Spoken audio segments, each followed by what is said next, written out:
வணக்கம் நண்பர்களே. திருச்செந்தூர் கடற்கரையில் ஒரு ஓரமாக நின்று கடலில் குளித்து கொண்டிருந்தார் திண்டுக்கலை சேர்ந்த அங்கேற்கண்ணி. அப்போது அவர் அணிந்திருந்த 5 பவுன் தங்கத்தாலி எப்படியோ அவரையும் அறியாமல் கழுத்திலிருந்து நழுவி கடலுக்குள் விழுந்து விட்டது. ஓ என்று கத்தினார் அந்த பெண். என்ன செய்வதென்று தெரியாமல் பதறி துடித்தார். அருகில் நின்றிருந்த கணவர் மதுசூதனன் இவர்கள் எழுப்பிய கூக்குரலை கேட்டு அருகில் நின்ற அனைவரும் ஓடி வந்தனர். என்னம்மா ஆச்சு என்றனர். 5 பவுன் தாலி கடலுக்குள் விழுந்துடுச்சுங்க என மூச்சரைக்க அங்கேற்கண்ணி சொல்ல, அடுத்த நொடியே அந்த பதட்டமும் பரபரப்பும் அங்கே நின்றிருந்த அத்தனை பேரையும் தொற்றி கொண்டது. அந்த பெண்ணின் 5 பவுன் தங்கச்சங்கிலியை தேடும் முயற்சியில் அனைவருமே தீவிரமாக ஈடுபட்டார்கள். நேரம் ஆக ஆக கரையில் தேடிக்கொண்டிருந்தவர்களின் நம்பிக்கை குறைந்து கொண்டே வந்தது. கடல் அலைகளின் சீற்றம் கூடிக்கொண்டே போனது. அவ்வளவுதான், இனி அந்த தாலிச்சங்கிலி கிடைக்க வாய்ப்பில்லை என்று அங்கிருந்தவர்கள் சொன்னதும் அந்த பெண் தேம்பி தேம்பி அழ ஆரம்பித்தார். அருகில் நின்ற கணவனும் கூட கண் கலங்கினார். இருவரும் கலங்கியபடி புலம்பினார்கள். ஏற்கனவே குடும்பத்தில் ஏகப்பட்ட பிரச்சனைகள். அதற்காக தான் திருச்செந்தூர் கோவிலுக்கு வந்தோம். வந்த இடத்தில் இப்படி ஒரு பிரச்சனை. மதுசூதனன் தன்னுடைய கண்களை துடைத்தபடி தன் மனைவியை பார்த்து சொன்னார். எங்கே போனாலும் நம்முடைய விதி நம்மளை விடுவதில்லை. சரி வா, நாம் ஊருக்கு புறப்படலாம் என்றான் மதுசூதனன். ஆனால் அங்கேற்கனி இன்னும் அதிகமாக அழுதபடி, மாட்டேன், என்னுடைய தாலி கிடைக்கும் வரை யார் என்ன சொன்னாலும் நான் இந்த இடத்தை விட்டு நகர மாட்டேன் என்றார். அந்த நகை கடலுக்குள் விழுந்து பல மணி நேரமாகிவிட்டது. அந்த தாலியை எந்த அலை எங்கே கொண்டு போனதோ யாருக்கு தெரியும்? ஒருவேளை கடற்கரையில் நின்றிருந்த அந்த கூட்டத்தில் யாரோ ஒருவரின் கையில் அந்த சங்கிலி கிடைத்திருந்தாலும் கூட அவர் திரும்ப கொண்டு வந்து கொடுக்கவா போகிறார்? வாய்ப்பே இல்லை என அங்கிருந்தவர்கள் பேசிக்கொண்டனர். ஆனால் முழு நம்பிக்கையோடு சொன்னார் அங்கேற்கண்ணி.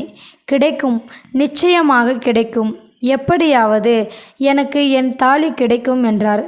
இந்த நேரத்தில் மதுசூதனனுக்கு தற்செயலாக ஒரு ஃபோன் கால் வந்தது. திண்டுக்கல்லில் இருந்து நண்பர் ஒருவர் அழைத்தார். மிக மிக முக்கியமான பிரபலமானவர் அவர். அவரிடம் மதுசூதனன் தான் திருச்செந்தூர் வந்திருப்பதாகவும் இங்கே தனக்கு ஏற்பட்டிருக்கும் இக்கட்டான சூழ்நிலையையும் எடுத்து சொன்னார்.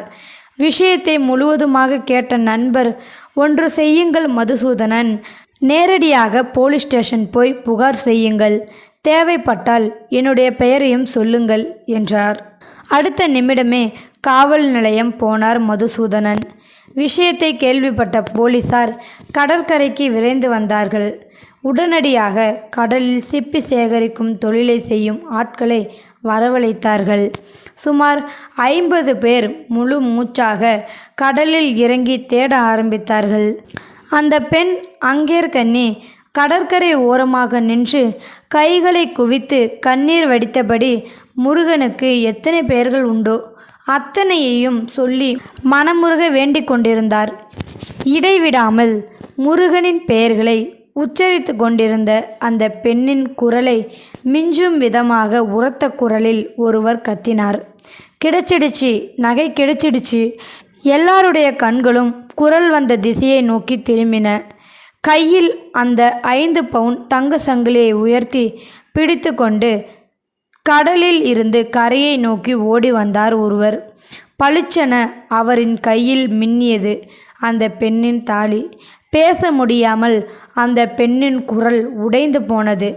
நன்றி நன்றி நன்றி என்று திரும்ப திரும்ப சொல்லி கண்ணீர் வடித்து கொண்டிருந்தார்.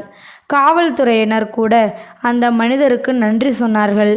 ஒரு போலீஸ்கார் அவரிடம் கேட்டார், வெரி குட், எப்படியோ ஒரு வழியாக அந்த பெண்ணின் நகையை தேடி கண்டுபிடித்து எடுத்து கொடுத்துட்டீங்க. ஆமாம், உங்கள் பெயர் என்ன என்று கேட்க, நனைந்திருந்த ஈரத்தலையை துவட்டி கொண்டே அந்த மனிதர் அமைதியாக சொன்னார், சரவணன் என்று. நகையை பறிகொடுத்த அங்கேற்கண்ணியின் கைகளில் அந்த 5 பவுன் தாலி செயின் ஒப்படைக்கப்பட்டது. அந்த கூட்டத்தின் நடுவிலே அங்கேற்கண்ணியின் கழுத்தில் அந்த தாலியை கட்டினார் கணவர் மதுசூதனன். கோவிலுக்கு உள்ளே சென்று திருச்செந்தூர் முருகனுக்கு 1 பவுன் தங்கச் சங்கிலியை காணிக்கையாக செலுத்தினார்கள். அந்த குடும்பத்தினர் புன்னகை பூத்த முகத்துடன் அந்த பெண் எல்லோருக்கும் நன்றி சொன்னார். எல்லோருமே சந்தோஷப்பட்டாங்க. இந்த வீடியோவில் கருத்து உங்களுக்கு பிடிச்சிருக்குன்னு நினைக்கிறேன். பிடிச்சிருந்தா லைக் பண்ணுங்கள், ஷேர் பண்ணுங்கள், கமெண்ட் பண்ணுங்கள். மறக்காமல் சப்ஸ்கிரைப் பண்ணுங்கள். தேங்க்யூ ஃபார் வாட்சிங்.